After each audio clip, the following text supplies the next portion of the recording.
오늘도 주님의 전으로 예배 자리에 나오신 모든 성도님들 한 사람 한 사람을 주님의 이름으로 축복합니다. 네, 저희 시간 찬양하실 때 정말 우리 마음과 생각 가운데 정말 주님 앞에 나아가게 가로막고 있는 것들이나 주님보다 저희가 더 소중하게 생각하고 있었던 모든 것들을 이 시간 십자가 앞에 다 내려놓으시고 주님께만 집중하셔서 오늘도 주님께서 허락해 주실 그 풍성한 은혜를 아낌없이 체험하고 돌아가시는 귀한 복된 시간 됐으면 좋겠습니다. 저희 찬양하시겠습니다.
영광의 기약이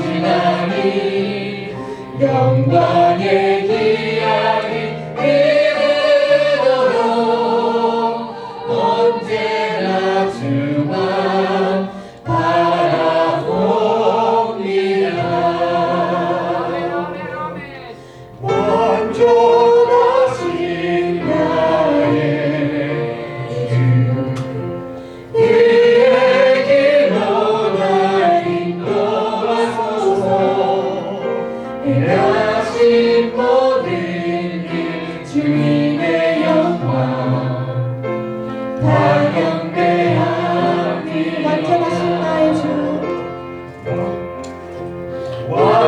완전하신 나의 주 그의 길로 날 인도하소서 행하신 모든 일 주님의 영광 다 경배하 예배합니다 찬양합니다 예배합니다 찬양합니다 주님만 날 다스리소서 예배합니다 찬양합니다 주님 홀로 높이 찬양도 다시 고백했으면 좋겠습니다 완전하신 나의 주 완전하신 나의 그의 길로 날 인도하소서 그의 길로 날 인도하소서 행하신 모든 일 행하신 모든 일 주님의 영광 가격배합니다 다 경배하니 예배합니다 찬양합니다 예배합니다 찬양합니다 주님만 날 다스리소서 예배합니다 찬양합니다 주님 홀로 높임 예배합니다 받으소서 찬양합니다 예배합니다 찬양합니다 주님만 날 다스리소서 예배합니다 찬양합니다 주님 홀로 높임 받으소서 예배합니다 찬양합니다 예배합니다 찬양합니다 주님만 날 다스리소서 예배합니다 찬양합니다 주님 홀로 높임 받으소서 예배합니다 찬양합니다 예배합니다 찬양합니다 주님만 날 다스리소서 예배합니다 찬양합니다 주님 홀로 높임 받으소서 아멘 저희 마지막 찬양 하실 때는 정말 이게 생소한 찬양일 수도 있지만 저희 찬양의 가사를 생각하시면서 정말 연약한 우리를 언제나 붙드시고 의의 길로 인도하시는 주님만 바라보며 그렇게 나아갔으면 좋겠습니다. 보소서 주님 나의 마음을 선한 것 하나 없습니다. 선한 것 하나 없습니다. 그러나 내 모든 것 주께 드립니다. 사랑으로 안으시고 날 새롭게 하소서. 주님만 내게 주소서. 내 아버지 주님만 내게 주소서. 나를 향하신 주님의 뜻이 이루어지도록 주님만 내게 보소서. 주님 나의 마음을 보소서. 주님 나의 마음을 선한 것 하나 없습니다.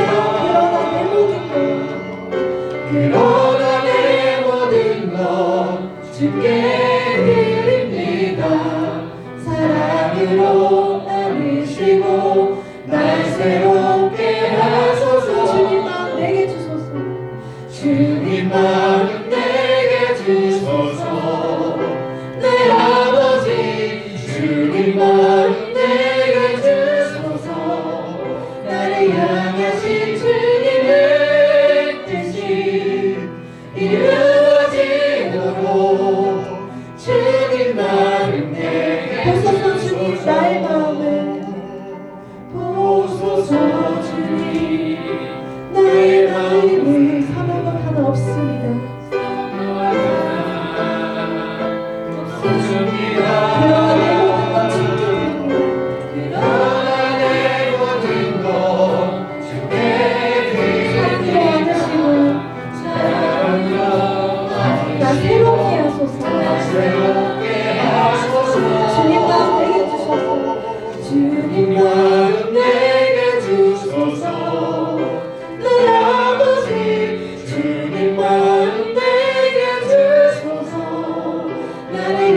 가게 하소서. 주님 당신 마음 주소서. 주의 성령 내게 제사 주의 길 가게 하소서. 주님 당신 마음 주소서. 주님 마음 내게 주소서. 내 아버지 주님 마음 내게 주소서. 나를 향하신 주님의 뜻이 이루어지도록 주님 마음 내게 주소서. 주님 마음 내게 주소서. 주님 마음 내게 주소서. 내 아버지 주님 마음 내게 주소서. 나를 향하신 주님의 뜻이 이루어지도록 주님 마음 내게 주소서. 아멘. 아멘. 주님 그렇습니다.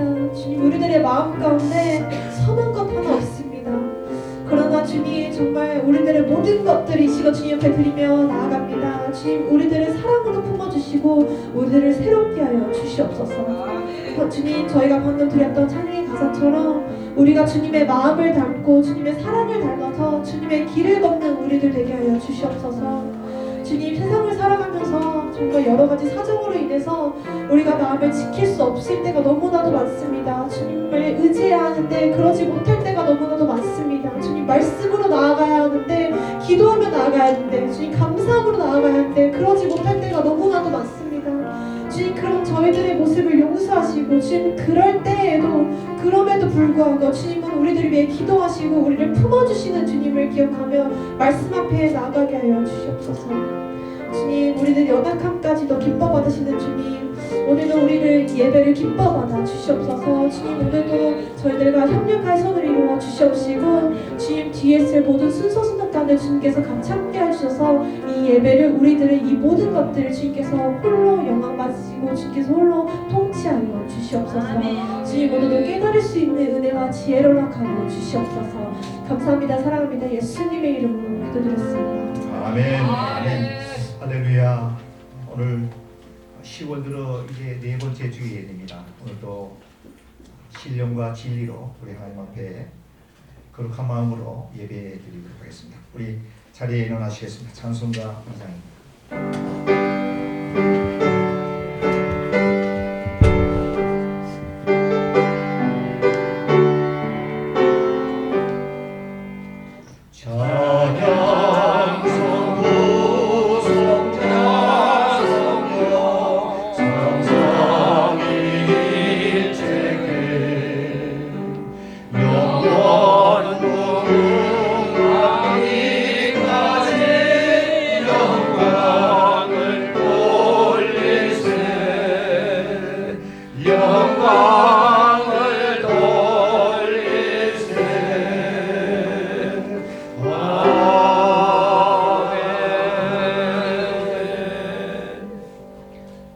전사사 천지를 만드신 하나님 아버지를 내가 믿사오며 그의 아들 우리 주 예수 그리스도를 믿사오니 이는 성령으로 잉태하사 오만에 지나시고 본디오 피라에게 고난을 받으사 십자가에 못 박혀 죽으시고 장사한 지 사흘 만에 죽은 자 가운데 또 다시 살아나시며 하늘에 올라가 전능하신 하나님 우편에 앉아 계시다가 너희는 산 자와 죽은 자를 심판하러 오시리라. 성령을 믿사오며 거룩한 보혜와 성도가 서로 도는 것과 죄를 사하여 주시는 것과 몸이 다시 사는 것과 영원히 사는 것을 믿사옵나이다. 아멘.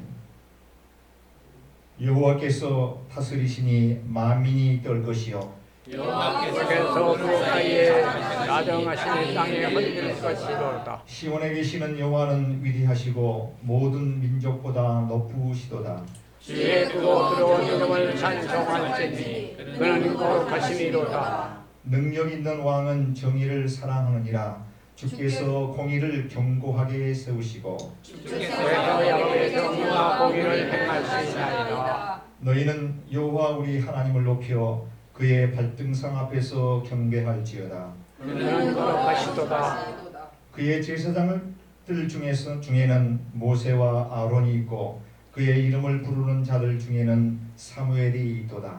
그의 여호와께 강구하며 응답하셨도다. 여호와께서 구름 기둥 가운데서 그들에게 말씀하시니 그들은 그에게 주신 율법과 윤례를 지켰도다.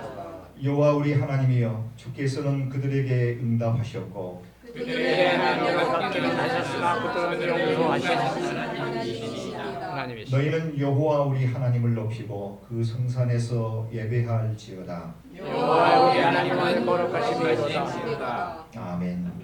자리 앉으시겠습니다.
기도하겠습니다.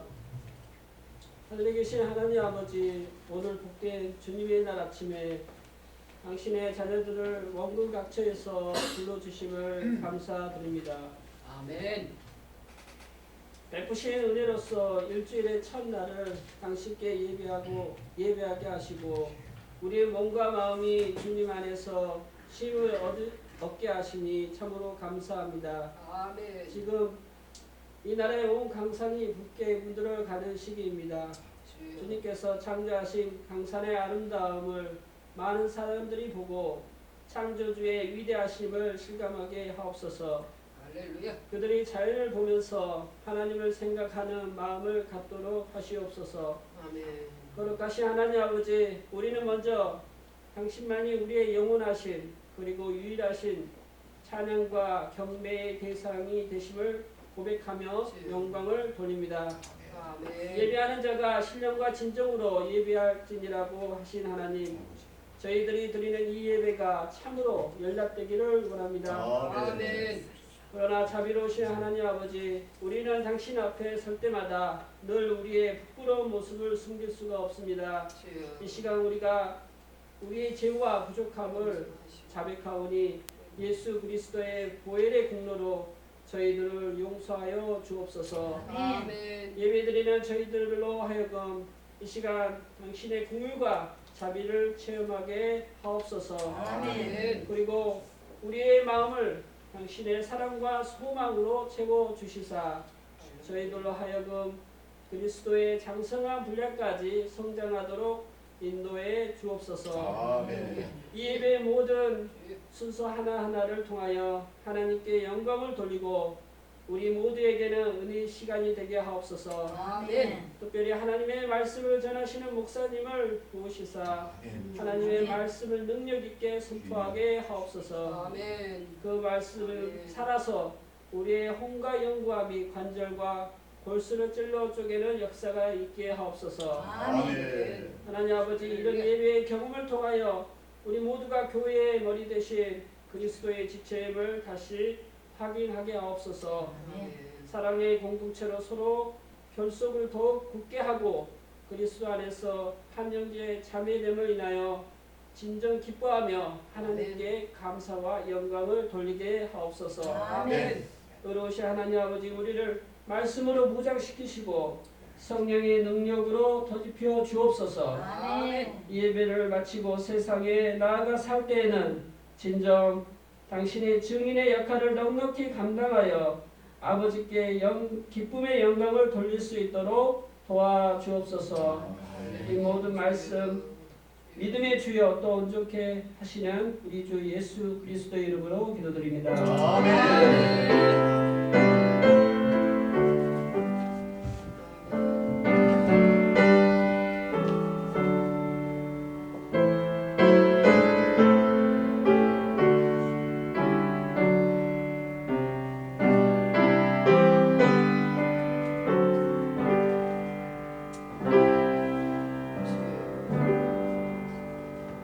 기도 대단히 감사합니다. 교회의 소식은 여러분들이 가지고 계신 주보를 참조해 주시면 좋겠습니다. 특별히 환절기를 맞이해서 이 많은 우리 권속들이 감기 질병으로 인해서 고통을 받고 계시는 분들이 계십니다. 그런 분들을 위해서 여러분들 중보의 기도 부탁을 드리겠습니다. 금요 은사기도에 아주 은혜롭게 진행되고 있는데요. 여러분들 시간이 허락되시는 대로 금요일 오후 8시에 이 자리에서 7080 은사기도회가 진행이 되고 있습니다. 아주 뜨겁게 찬양과 더불어 귀한 기도회가 진행되고 있습니다. 여러분들 꼭 경험해 보시기 바랍니다. 아멘. 성경 암송 클래스 여러분들 친교 후에 한 15분 정도의 시간을 활용하셔서 성경 암송에 참여하시는 여러분들이 계시면 좋겠습니다. 오늘 처음 저희 교회에 방문해 주신 우리 귀한 형제님이 계십니다. 우리 소순천 목사님께서 인도해 주셨는데요. 케빈 그 청년 자리에 일어나실 때 우리 큰 박수 한번 해주세요.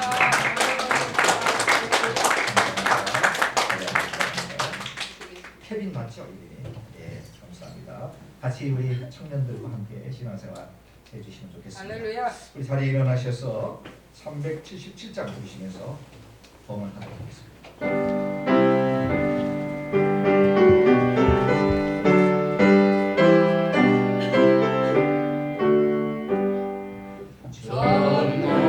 전능하신 주 하나님, 나는 순례자이니 나는 심히 연약해도 주는 강하옵니다. 오늘 양식 먹여주시옵소서. 수정 같은 생명수를 마시도록 하시며 불과 구름 기둥으로 나를 인도하소서. 나의 주여 나의 주여 힘과 함께 되소서.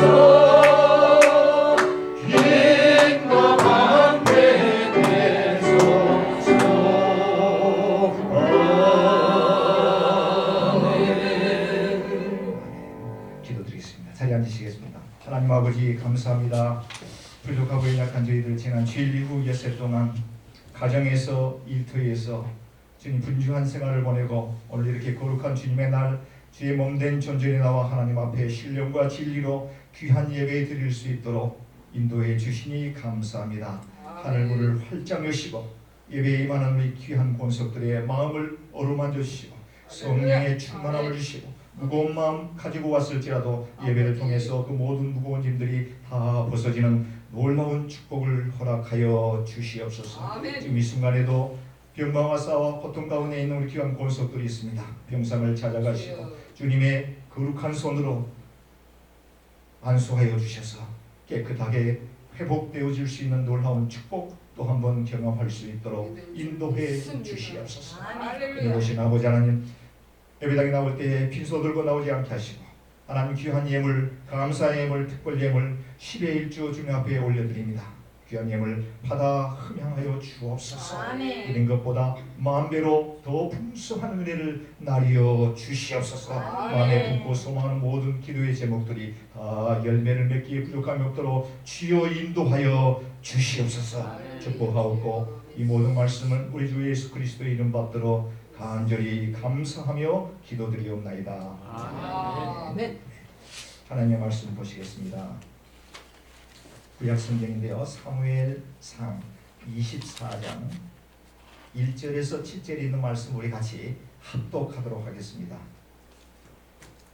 시작. 사울이 블레셋 사람을 쫓다가 돌아오매 어떤 사람이 그에게 말하여 이르되 보소서 다윗이 엔게디 광야에 있다리라 하니 사울이 온 이스라엘에서 택한 사람 3,000명을 거느리고 다윗과 그의 사람들을 찾으러 들염소하여 갈새 길가 양에 우리의 이른즉 굴이 있는지라. 사울이 뒤를 보러 들어가니라. 다윗과 그의 사람들이 그 물 깊은 곳에 있더니 다윗의 사람들이 이르되 보소서 여호와께서 당신에게 이르시기를 내가 원수를 내 손에 넘기리니 내 생각에 좋은 대로 그에게 행하라 하시더니 이것이 그날입니다 하니 다윗이 일어나서 사울의 겉옷자락을 가만히 뺍니다.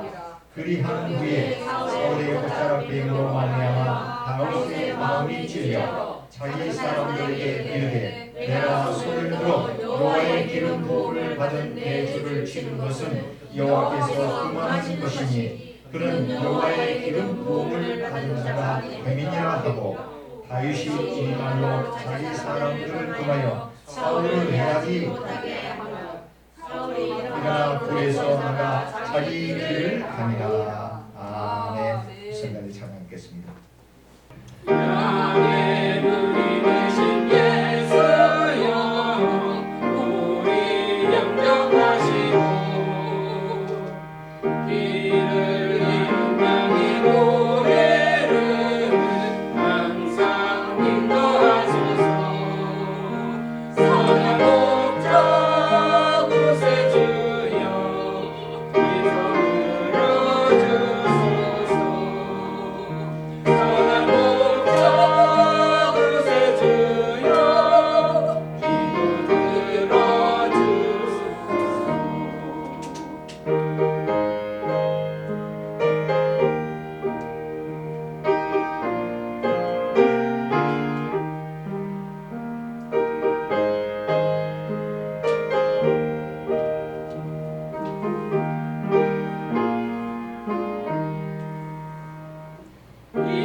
오랜 기간 동안에 신앙생활을 하시는 분들 가운데서도 자신이 한 행동이나 생각한 것만이 옳다고 생각을 하고 그 생각이 하나님의 생각과 일치된다고 착각하고 사시는 분들이 많이 있는 것 같습니다.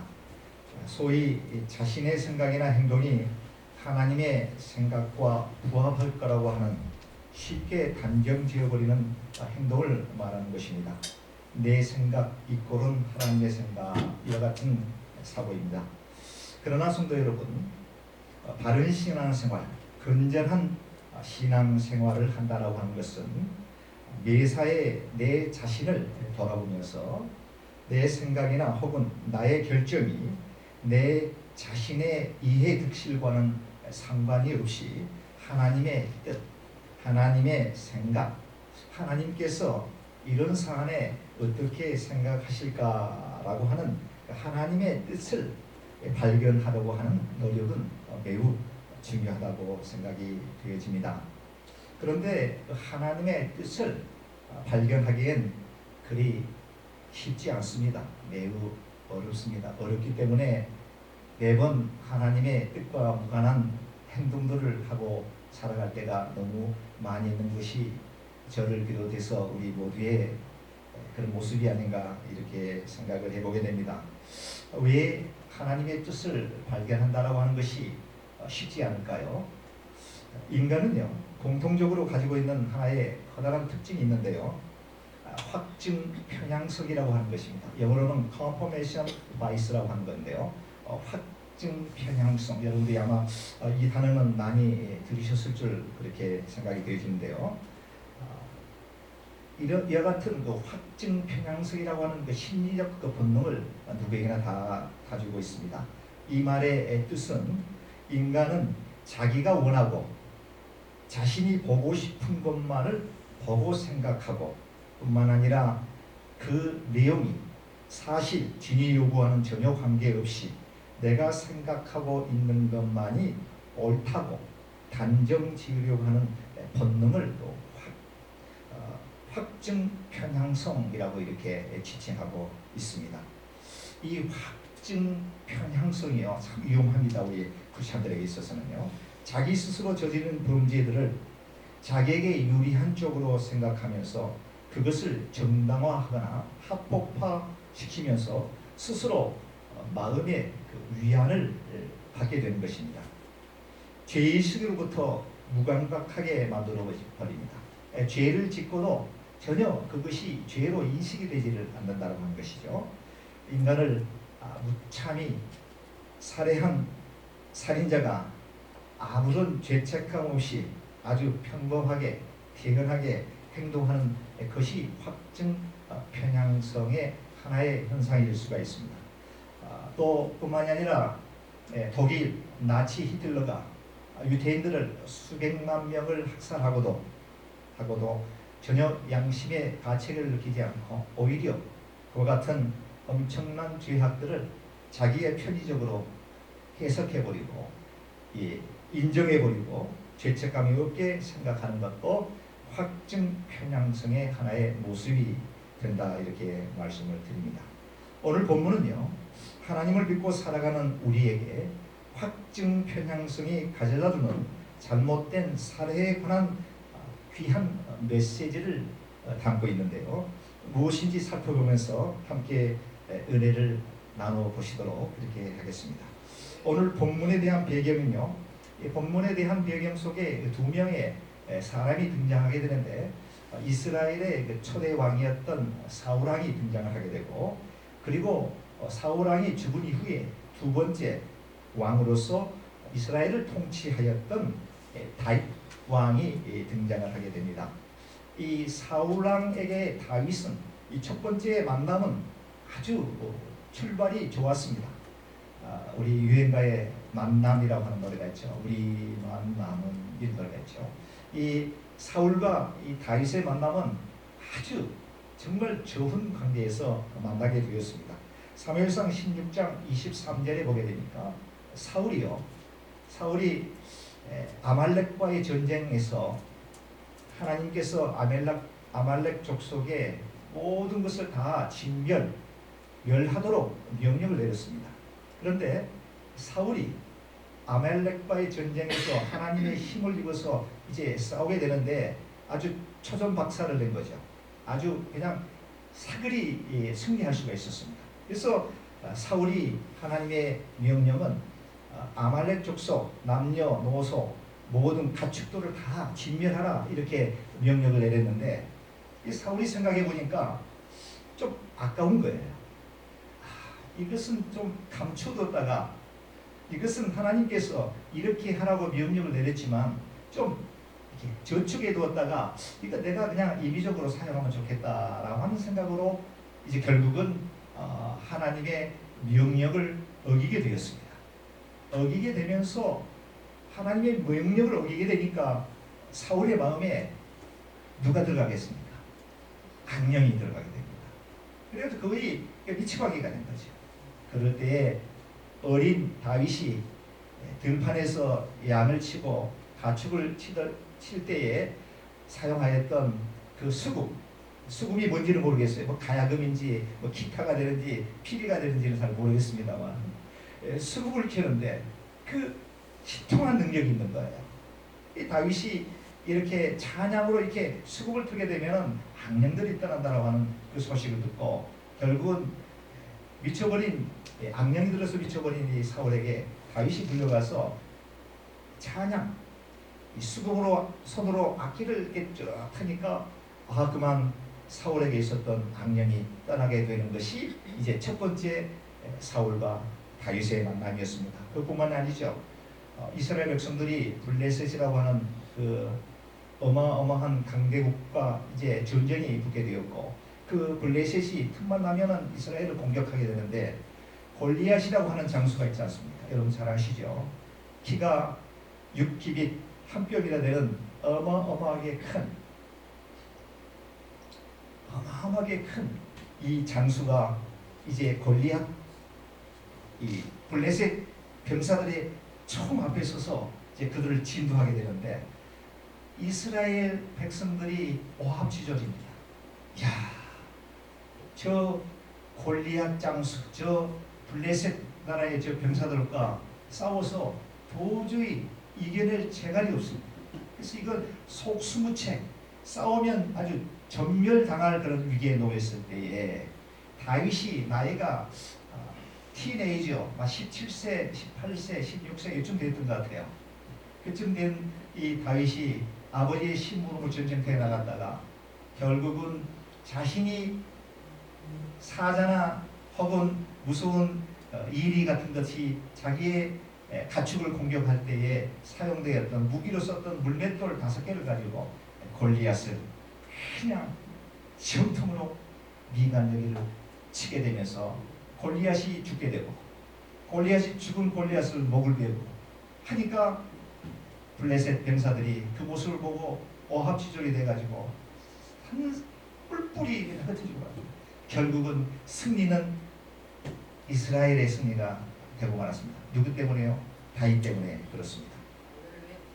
어떻게 보면 사울에게 다윗은요 생명의 은인이고 이스라엘 나라로 봐서는 정말 국가에 큰 공을 세운 공인 중에 한 사람이 아니고 무엇이겠습니까? 그럼에도 불구하고 사울은 끊임없이 다윗을 죽이려고 합니다. 끊임없이 죽이려고 하는데 거기에 대한 한 몇 가지의 그 이유가 있습니다.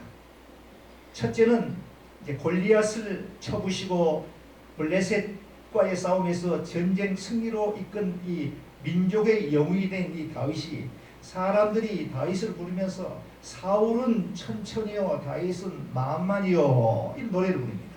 모든 백성들이 사울은 블레셋 우리의 적군 블레셋을 죽인 숫자가 1000명밖에 안 되는데 다윗이 죽인 수는 만만입니다 하고 노래를 부르니까 그게 이제 사울이 그 소식을 듣고 그런 분위기를 듣고 마음에 시기심과 질투심이 발동하기 시작합니다. 이런 경우 많죠. 네, 질투와 시기심 누구에게나 다 있습니다. 네, 교회에서도 보면 시기와 질투심이 있습니다.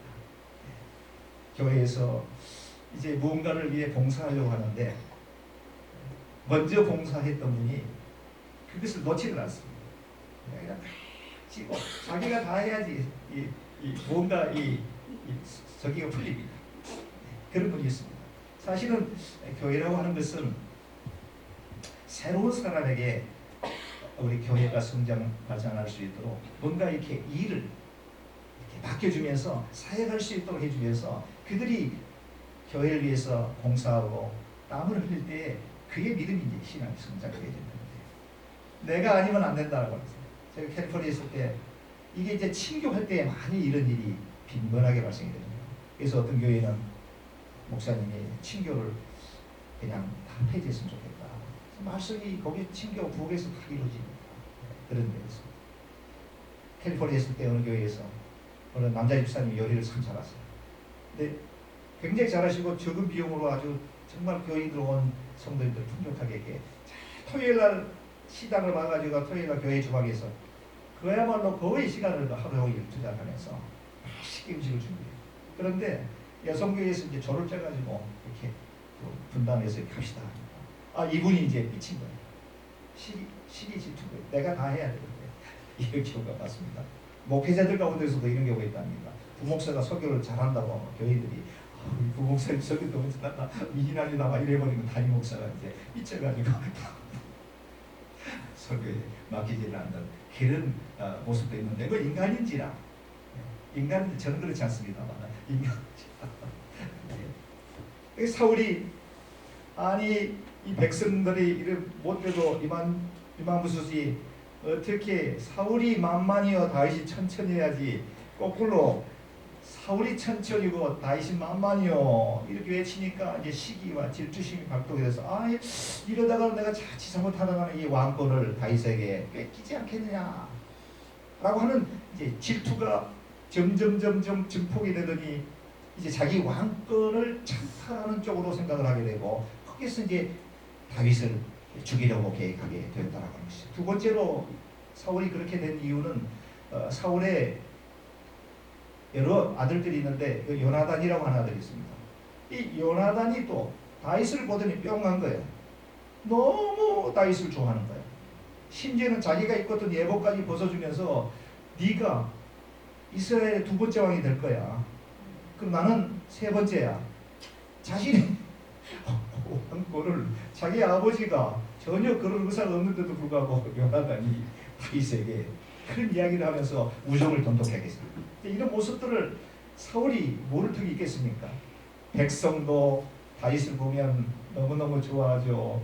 그 아들 하나가 또 다윗에게 뿅 가가지고 그냥 다윗만 보면은 사죽을 못 쓰죠. 질투심이 아주 증폭이 되게 되고 활동을 하게 되면서 결국에는 이 다윗을 제거하지 않고는 내가 견딜 수가 없구나. 죽여야 되겠구나. 멀쩡한 다윗, 생명의 의인이요 이스라엘 나라의 구국에 아주 큰 역할을 담당했던 이 다윗, 아무 죄가 없는 다윗을 그저 자기 자신의 어떤 생각으로 다윗을 대하려고 하는데요. 이제 이런 내용들이 오늘 본문에 이제 깔려 있습니다. 이 내용들을 여러분들이 머리에 이제 생각하시면서 말씀해 드려주시면 좋겠습니다. 자, 사울이 이제 다윗을 죽이려고 혈안이 되어서 눈에 불을 켜고 이곳저곳을 쫓아다닙니다. 뭐 국사고 뭐고 이제 없습니다. 오로지 사울의 생각은 이 다윗 이 하나만 이놈 미치면 내가 좀 살겠다. 온통 모든 병력을 갖다가 다윗을 해치는데 쏟아붓습니다. 쏟아붓는데 그렇게 하던 가운데에 신하 하나가 사울 왕에게 보고를 합니다. 왕이시여 큰일 났습니다. 블레셋이 또 우리 이스라엘을 좀 공격해 옵니다. 이런 소식을 듣고 다윗을 죽이려고 쫓아다니다가 잠시 그를 멈추고 이제 다시 병력을 가다듬고 해가지고 블레셋과의 전투에 나가가지고 그 문제를 이제 해결을 했습니다. 그리고 전쟁에서 지칠 대로 지쳐 있는 이 사울왕과 병사들이 이제 궁으로 돌아와서 이제 좀 쉬어야 되겠다라고 하는데 또 신하 하나가 왕이시여 당신이 찾고 있는 다윗과 그의 부하들이 숨고 있는 모습을 내가 발견을 했습니다. 어디냐면 엥겔이 광야에 있다라고 하는 그런 아주 비밀스러운 그런 현장을 저희가 알아냈습니다. 그러니까 사울왕이 이제 블레셋 전투에서 돌아온 아버지 좀 쉬어야 되는데 다윗이 숨어 있는 것을 발견했다니 하면서 눈이 번쩍 뜨이면서 최정예와 부대 3,000명, 자그만치 다윗과 그의 부하들, 소수의 부하들을 잡기 위해서 3,000명을 동원해가지고 엔게디 방향으로 쫓아가는 내용이 오는지 본문에 이렇게 아주 리얼하게 나와 있는 것을 볼 수가 있습니다. 출동하게 됩니다. 사울이 이끄는 병사들이 엔게디 광야에 있는 들염소 바위라고 이름하는 그 지역에서 다윗을 찾아 수색을 하고 있던 도중에 어떤 굴 하나를 발견하게 되었습니다. 그런데 그때에 사울에게 아주 급한 생리적 현상이 생겼습니다. 다름 아닌 배가 서서히 아프더니 금방이라도 죽을 것만 같았습니다. 이를 처리하지 않고서는 견딜 수가 없는, 왜 여러분도 그런 경험해 보신지 모르겠습니다. 이게 갑자기 배가 뒤틀리면서 이게 생리적 현상이 나타날 때는 이게 아무것도 안 보이죠. 그래서 마치 발견한 굴을 발견을 하고 거기서 거사를 치르기 위해서 이제 모든 칼과 창과 갑옷을 다 벗어놓고 그 굴 속으로, 혹시라도 부하들이 보면은 얼마나 이게 창피한 일입니까? 왕이 그 체면도 있지, 중에서 화장실에서 볼일을 봐야지 그 굴 속에서 그 볼일을 본다는 게 그게 얼마나 발견되면 얼마나 창피하겠습니까? 그래서 눈치를 살피면서 굴 속으로 거사를 치르기 위해서 이제 들어갑니다. 그런데 여러분, 굴 속에 누가 있었습니까? 다윗과 그의 부하들이 거기에 숨어 있었습니다. 그런데 다윗과 그의 부하들은 굴 속에 오랜 시간 있었기 때문에 웬만큼 자그마한 빛만 돌아도 환히 활동할 수가 있습니다. 우리가 영화관에 들어가 보면 갑자기 밝은 곳에 있다가 들어가면 깜깜하잖아요. 근데 다윗과 그의 부하들은 이제 안에 오래 있었기 때문에 조그마한 빛만 있어도 이렇게 그렇게 어렵지 않게 활동할 수가 있는데, 밖에서 한 데가 있다가 사울이 굴 속에 싹 들어가는 게 뭐가 보이겠습니까? 깜깜하죠. 그곳에서 이제 거사를 다 치르게 되는데, 안에서 보니까 아니 어느 건전한 왕 같기도 하고 병사 같기도 한데, 딱 보니까 사울왕이 털레털레 들어가지고 바지를 뜯더니 거기서 이제 볼일을 보고 있는 것을 발견하게 된 거예요. 알게 되니까 부하들이, 여기 본문 한번 봐보십시오. 4절. 다윗의 사람들이 이르되 보소서, 여호와께서 당신에게 이르기를 내가 원수를 너의 손에 넘기리니 네 생각에 좋을 대로 그 사울에게 행하라 하시더니 이것이 바로 오늘 바로 이때입니다.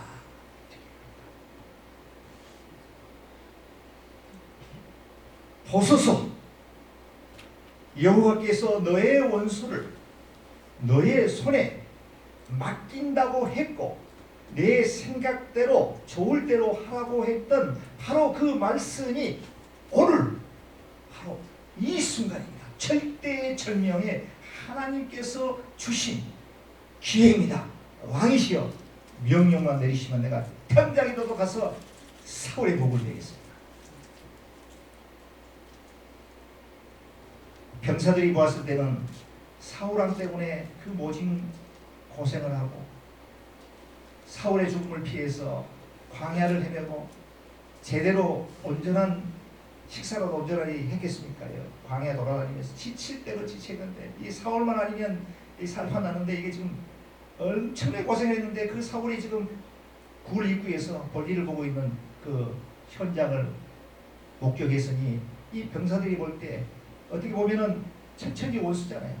당장이라도 가서 포박을 하든지, 안 그러면은 뭐 칼로 목을 매든지 뭐 그런 일을 했어야죠. 다윗의 병사들이 얘기하는 건 어찌 보면 당연하잖아요. 왕이시여, 다윗이여, 다윗 장군이시여, 지금 우리를 죽이려고 하는 이 사울이 지금 저 밖에 속수무책으로 좀 저렇게 있는데 우리 가서 지금 때가 이때입니다. 하나님께서 우리에게 주신 기회입니다. 명령만 내려 주옵소서. 당장이라도 가서 어떻게 하겠습니다 라고 얘기를 합니다. 여기에서 이제 다윗이 성경에 나와 있지 않습니다만은 제 생각으로는 이제 많은 것을 생각했던 것 같아요.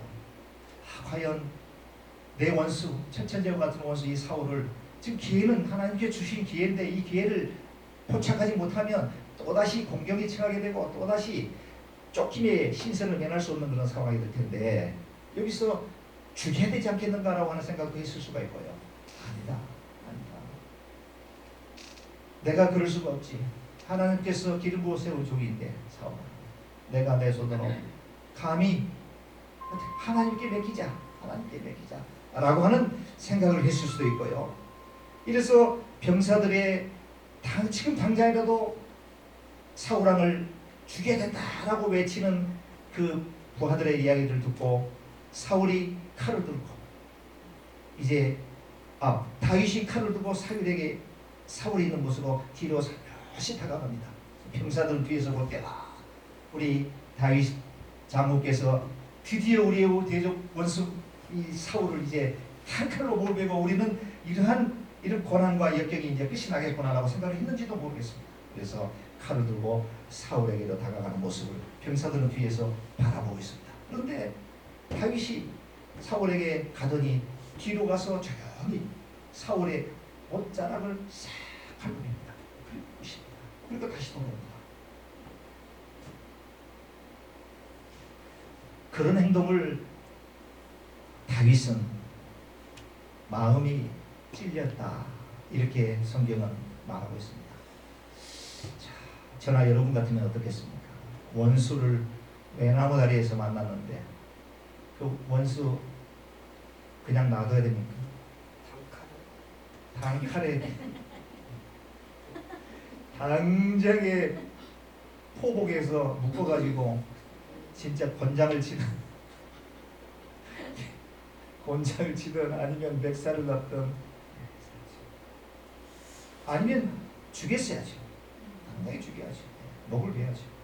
그러나 다윗은 그런 행동을 하지 않고 사울에게 가서 사울의 옷자락만 칼로 베었다. 그리고 사울이 눈치채지 못하도록 그대로 떠났다. 이것이 오늘 성경에 나와 있고요. 그런 행동에 대해서 다윗은 마음이 찔렸다. 이렇게 성경은 기록하고 있는데요. 다윗은 늘 침착성을 유지했던 것 같아요. 어떤 사안에서 쉽게 흥분하지 않고요.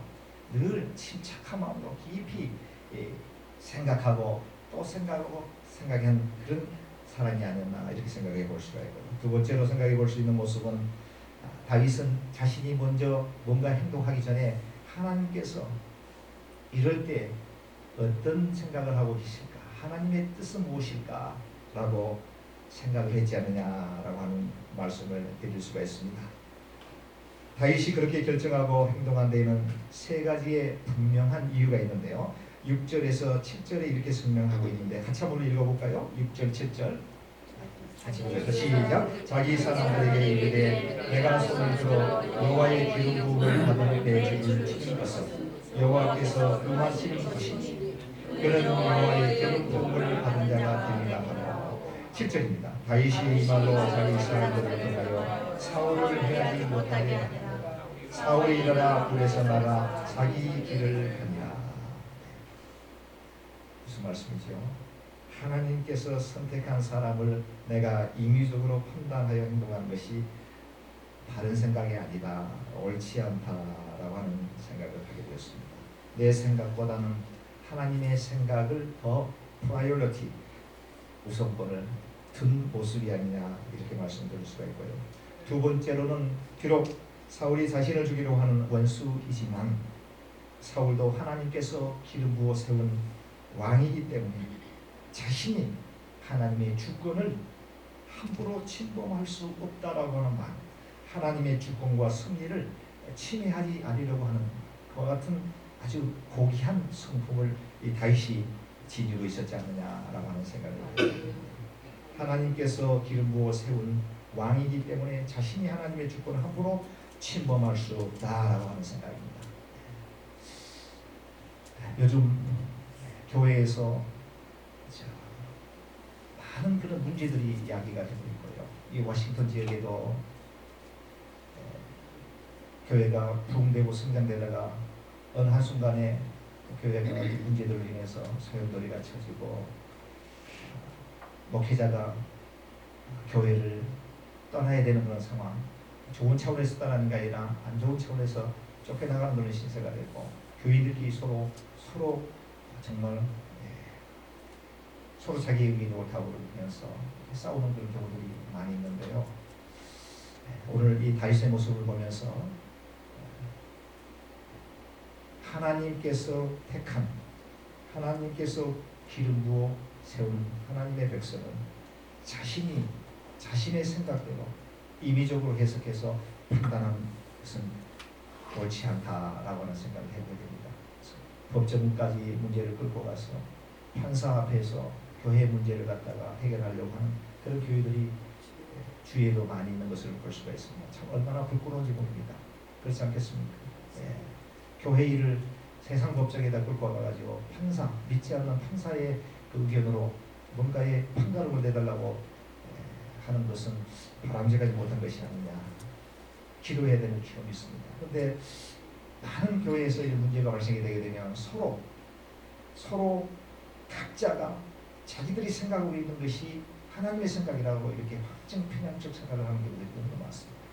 그래서 어떤 경우에는 한 팀은 예배당에서 예배를 드리고 또 한 팀은 지하실에서 또 예배를 드리면서 서로 저들의 죄를 용서해달라고 그러고 하나님 불쌍히 해달라고 그러고 저 위에서도 밑에 있는 사람 불쌍히 해달라고 싸우는데, 이게 하나님의 뜻이 어디 있는지, 하나님의 생각이 무엇인지를 발견하지 않고 자기들의 생각대로, 자기들의 판단대로 사람을 정죄하게 되고 대적하게 되고 싸우는 경우도 또 많이 볼 수가 있는데요.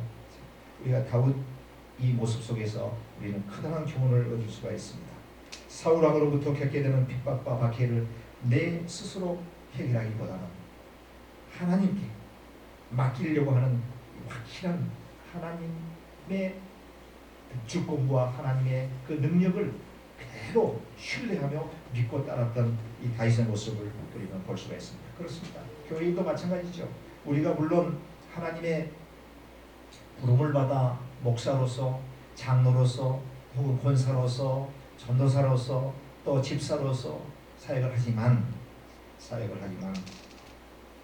결국은 하나님께서 모든 것을 운행하고 계시고 그 하나님께서 통치하고 있다고 하는 것을 우리는 잊어서는 안 됩니다. 내가 하는 것 같지만 나를 통해서 하나님께서 하신다고 하는 것을 그래서 아주 작은 어떤 성김의 봉사라고 할지라도 하다못해 성전을 아름답게 꾸미기 위한 이 작은 헌하는 이런 모습, 혹은 성도들을 공개하려고 하는 그 친교하는 이런 모습, 예배당을 깨끗하게 청소하는 이런 일이라고 할지라도 이런 모든 것들이 내가 하는 것처럼 보이지만 내 뒤에서 배후에서 역사하시는 하나님께서 우리의 마음을 그렇게 이끌어 주셔서 우리가 그 일을 행하는 것입니다. 피동적으로 움직이는 거죠.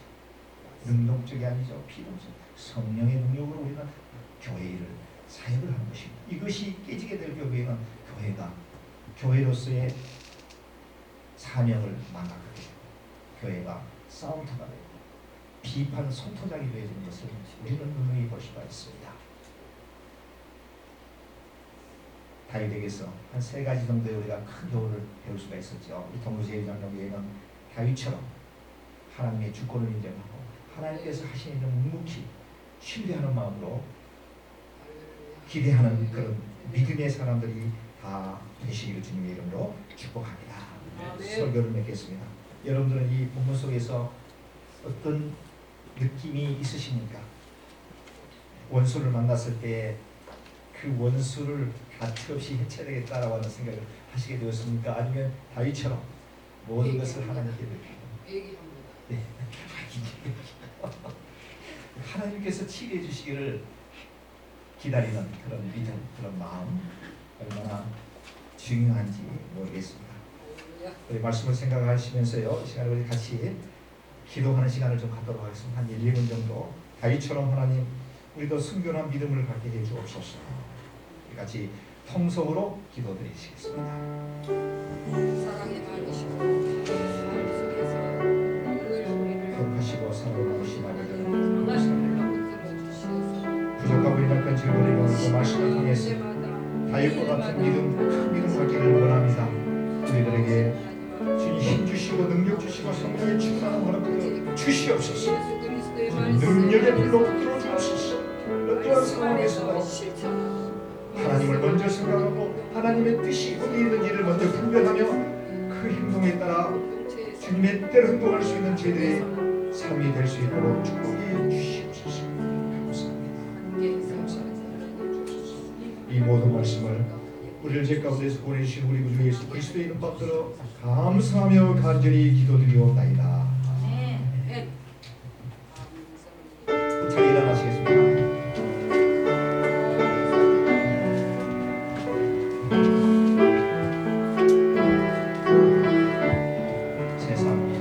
세상이 실패했어도 나 혼자 하지 말라. 내가 너를 보리라. 다시 일어서게 하려. 질병으로 고통 당해도 너는 두려워 말라. 내가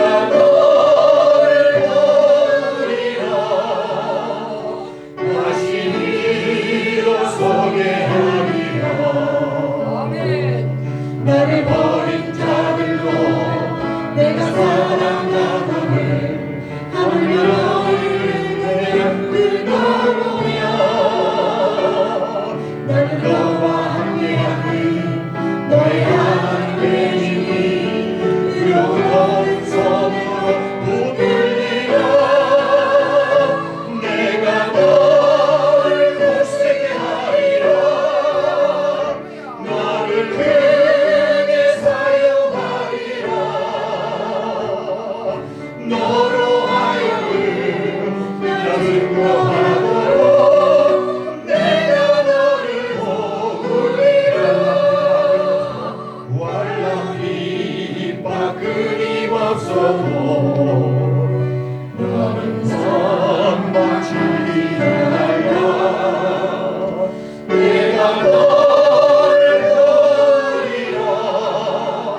다시 일어서게 하리라.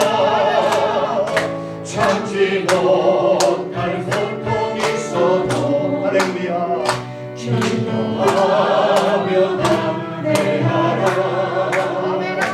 내가 너를 도우리라. 다시 일어서게 하리라.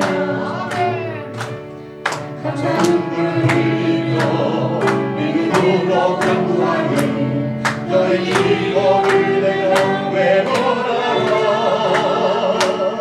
나는 너와 함께하니 너의 하나님 되니 의로운 손으로 붙들리라. 내가 너를 굳세게 하리라. 너를 크게 사용하리라. 너로 하여금 증거하도록 내가 너를 도우리라. 세상 일에 실패했어도 너는 절망하지 말라. 내가 너를 도우리라. 다시 일어서게 하리라. 질병으로 고통당해도 너는 두려워 말라. 내가 너를 도우리라. 다시 일어서게 하리라.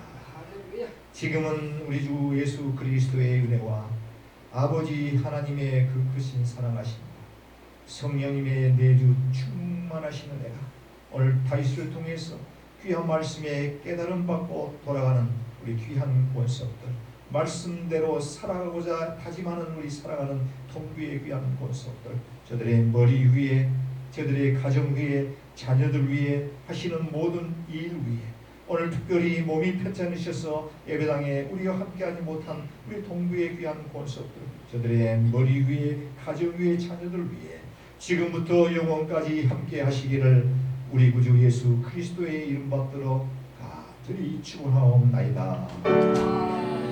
내가